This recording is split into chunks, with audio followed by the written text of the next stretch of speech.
A neve caía suavemente sobre Moscovo, um véu branco e silencioso que cobria os pecados e as pressas da metrópole. Naquela rua elegante, ladeada por boutiques cujos nomes sussurravam luxo inacessível, o frio era uma presença física, cortante. Ania Petrova encolheu-se dentro do seu casaco gasto, o hálito a formar nuvens efêmeras no ar gélido. Sentada num pequeno banco de pedra, quase invisível na penumbra criada pela entrada opulenta de um clube noturno ultra-exclusivo, ela estava absorta no seu bloco de desenho. O lápis dançava sobre o papel, capturando o contraste entre as luzes quentes que vazavam do interior do clube e a escuridão fria da noite moscovita. Esperava uma amiga, mas a amiga estava atrasada, como sempre. Ania não se importava muito. Estes momentos de solidão observadora eram o seu refúgio. O desenho era a sua linguagem, a forma como processava o mundo e a ausência recente do pai, Nikolai Petrov, o jornalista cuja sombra ainda pairava sobre a sua vida, uma mistura de orgulho e perigo latente. Sentia-se um pouco perdida, uma artista incipiente numa cidade que parecia devorar os vulneráveis. O peso do legado do pai, as suas investigações sobre a corrupção que corroía as altas esferas, parecia demasiado pesado para os seus ombros de 20 e poucos anos. De repente, o ronco potente de um motor quebrou o silêncio invernal. Um Maybach negro com vidros fumados que refletiam as luzes da rua como olhos impenetráveis parou bruscamente em frente ao clube. As portas abriram-se e dele saíram dois homens corpulentos, vestidos de negro, com auriculares discretos, seguidos por um terceiro homem, mais jovem, que se movia com uma arrogância que parecia reclamar a própria rua como sua propriedade. Ele era Timur Aslanov. Ania não o conhecia pelo nome, mas reconheceu imediatamente o tipo. A nova elite, nascida em berço de ouro sujo, vestindo a riqueza como uma armadura e o desprezo como uma arma. Ele usava um casaco de cachemira que provavelmente custava mais do que Ania ganhava num ano. Um relógio ostensivo brilhava no pulso. Tinha traços que sugeriam origens no Cáucaso ou na Ásia Central, a pele mais escura que a palidez eslava de Ania, o cabelo negro impecavelmente penteado. Mas era o olhar frio e desdenhoso que a atingiu primeiro. Timur viu-a. O seu olhar varreu-a de cima a baixo, demorando-se no casaco gasto, nas botas práticas, no bloco de desenho. Um esgar de nojo torceu-lhe os lábios finos. Ele disse algo aos seus seguranças, que permaneceram imóveis, como estátuas sombrias, e depois caminhou na direção dela. — O que estás a fazer aqui? A voz dele era um chicote no ar frio, carregada de uma autoridade que não vinha de nenhum cargo oficial, mas do puro peso do dinheiro e das conexões. Ania sobressaltou-se, o coração a martelar contra as costelas. Sentiu o calor a subir-lhe ao rosto, apesar do frio. — Eu estou só à espera de uma amiga, gaguejou, fechando instintivamente o bloco de desenho.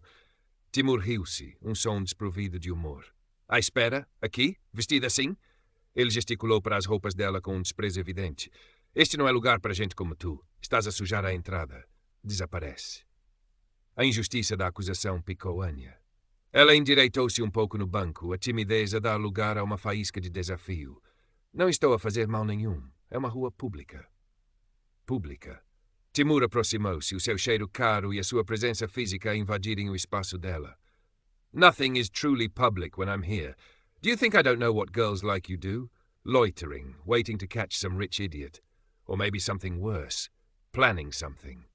Ele olhou para o bloco de desenho dela como se fosse um objeto obsceno. — Eu sou artista, disse Ania, a voz a tremer ligeiramente, mas mais firme agora. Estava só a desenhar enquanto esperava.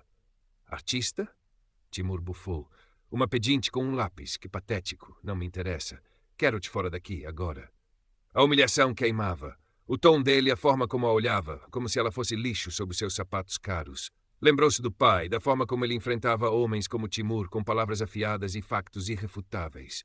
Uma onda de coragem, nascida do desespero e da memória do pai, percorreu-a. — Eu tenho o direito de estar aqui, disse ela, a voz surpreendentemente clara. E não vou a lado nenhum só porque um menino rico mimado como você me ordena. O rosto de Timur escureceu. A máscara de tédio arrogante caiu, revelando uma fúria fria. Ninguém lhe falava assim. — Como te atreves, sua? Ele não terminou a frase. Em vez disso, fez um gesto rápido a um dos seus seguranças. Antes que Ania pudesse reagir, o homem corpulento, com uma mão enorme, arrancou-lhe o bloco de desenho das mãos. Ania gritou, tentando recuperá-lo, mas ele segurou-o fora do seu alcance. — O que é isto? Timur pegou no bloco, folheando os desenhos com um olhar de troça. Parou num esboço do próprio clube. Ah, fazer reconhecimento? Para os teus amigos marginais? Sem aviso, ele rasgou a folha ao meio, depois outra e outra, deixando os pedaços de papel esvoaçar no chão coberto de neve. Lágrimas de raiva e impotência brotaram nos olhos de Anya. Os seus desenhos, o seu refúgio, destruídos por puro capricho e crueldade. Isso devia ensinar-te, disse Timur, atirando o que restava do bloco para os pés dela. Agora, desaparece antes que eu perca a paciência e chame quem pode resolver isto de forma mais permanente. Tenho amigos, sabes? Amigos que fazem problemas como tu desaparecerem. A ameaça pairou no ar gélido, inconfundível. Anya tremia não apenas de frio, mas de uma mistura tóxica de medo e fúria. Sentiu-se encurralada, diminuída, impotente. Mas então, no fundo do seu desespero, uma memória surgiu. Uma conversa com o pai, semanas antes da sua morte, sobre os arquivos que ele mantinha, as provas que acumulara contra algumas das famílias mais poderosas e corruptas de Moscovo, incluindo uma cujo nome agora lhe queimava na mente, Aslanov. Ela levantou a cabeça. As lágrimas ainda brilhavam nos seus olhos, mas o medo tinha sido substituído por uma determinação gélida, quase imprudente. Ela olhou Timur diretamente nos olhos. Eu sou Anya Petrova, disse ela, a voz baixa, mas ressoando com uma força inesperada. Filha de Nikolai Petrov. Houve uma fração de segundo de silêncio. O nome pairou entre eles. Timur congelou. Uma sombra de reconhecimento, e depois algo mais. Choque, talvez até um vislumbre de medo, passou pelos seus olhos escuros antes de ele conseguir recompor a máscara de arrogância. Mas a hesitação foi notória. Anya pressionou a sua vantagem recém-descoberta, a voz ainda a tremer, mas agora com um fio de aço.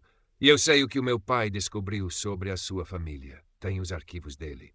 O impacto daquelas palavras foi visível. Timur deu um passo atrás instintivo. Os seus seguranças trocaram olhares nervosos. A dinâmica de poder tinha acabado de se inverter dramaticamente naquela rua fria de Moscovo. Timur recuperou-se rapidamente, ou pelo menos tentou. Forçou um sorriso trocista, mas os seus olhos traíam a sua preocupação. Arquivos. De um jornalista falido e morto. Deves estar a sonhar, miúda. Papéis velhos não valem nada. Valem? Anya rebateu, sentindo uma onda de adrenalina a substituir o medo. Valem o suficiente para o fazerem parar de rasgar os meus desenhos e começar a suar frio, parece-me. Ele olhou-a fixamente, avaliando-a. A agressão física deu lugar a uma intensidade mais calculista. O que é que tu queres? Sibilou ele a voz baixa para que só ela ouvisse. Dinheiro, é isso? Toda a gente tem um preço. Naquele momento, um carro velho e discreto parou um pouco mais à frente na rua. A porta abriu-se e um homem mais velho, de rosto preocupado e casaco igualmente gasto, saiu. Era Dmitry Volkov, antigo colega do pai de Anya, a sua figura paternal substituta e a pessoa que ela realmente esperava. A chegada dele pareceu quebrar o feitiço tenso. Anya, está tudo bem? Chamou Dmitry, apressando-se na direção dela. O olhar desconfiado fixo em Timur e nos seus guarda-costas.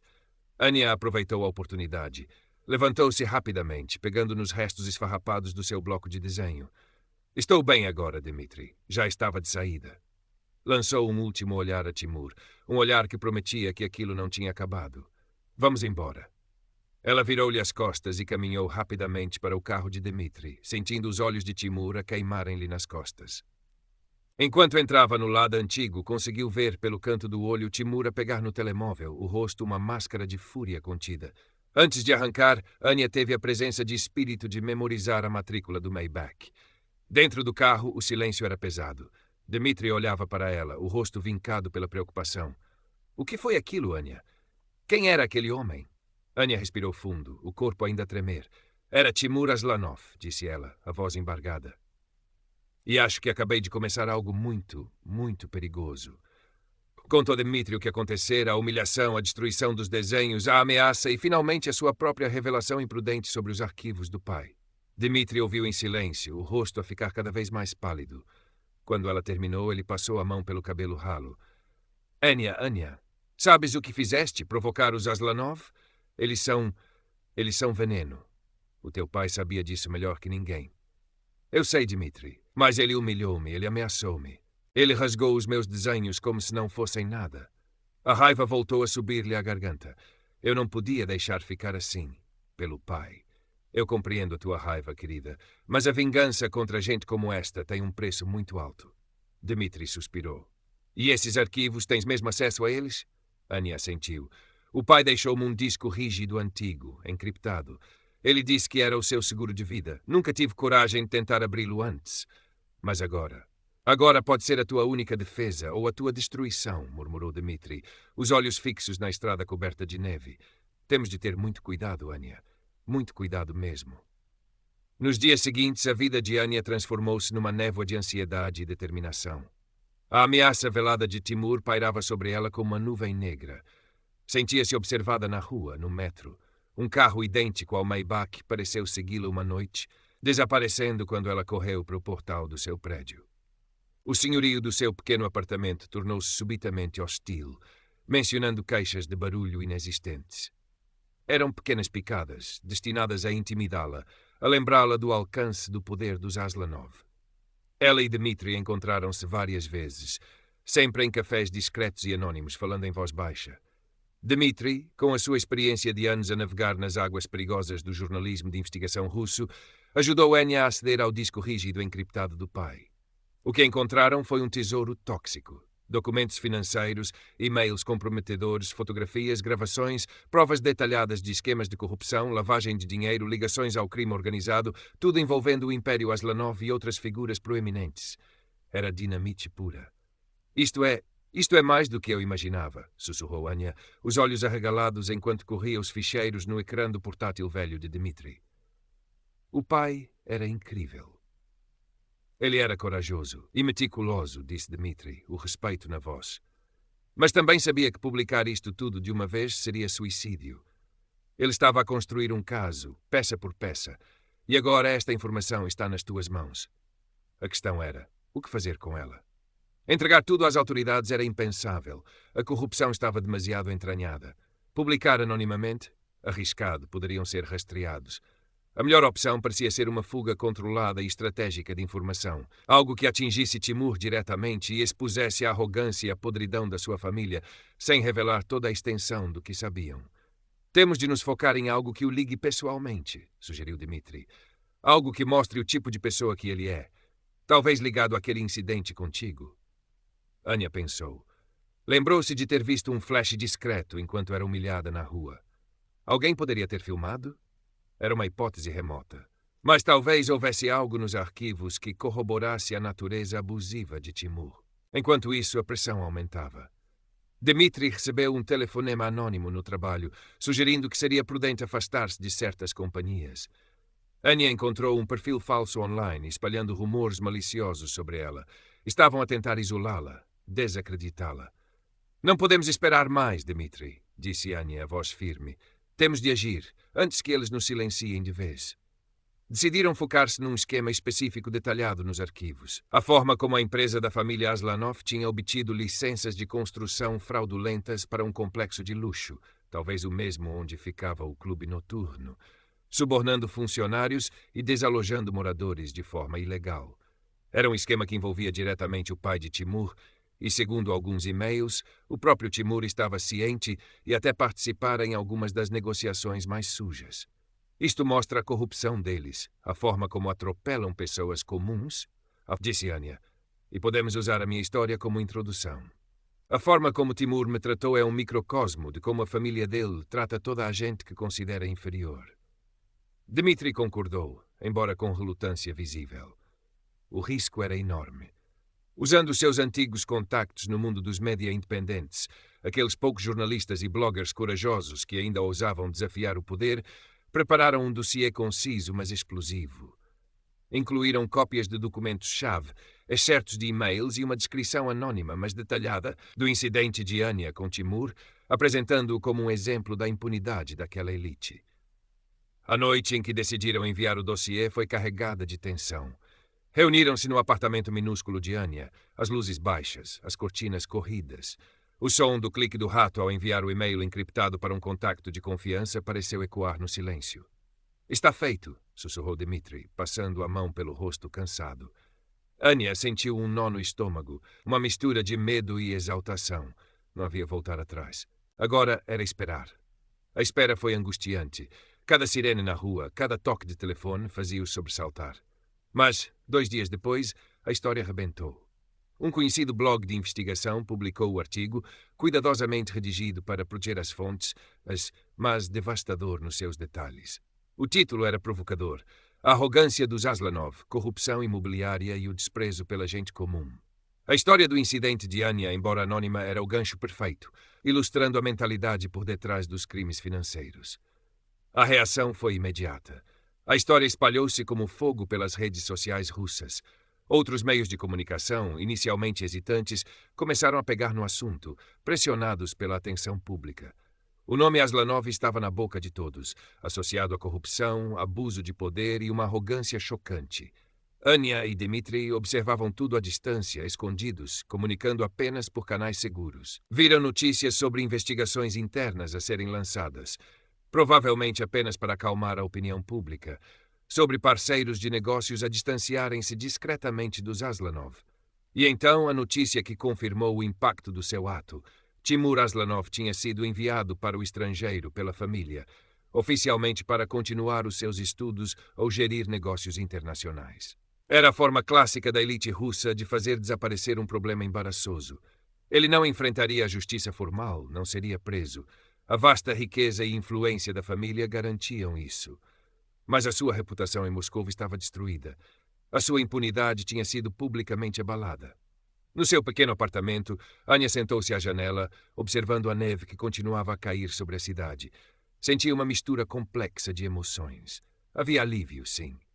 Havia uma satisfação sombria por ter feito Timur pagar, de alguma forma. Havia orgulho por ter tido a coragem de lutar, por ter honrado a memória e o trabalho do pai. Mas não havia uma sensação de vitória completa. A justiça era imperfeita, incompleta.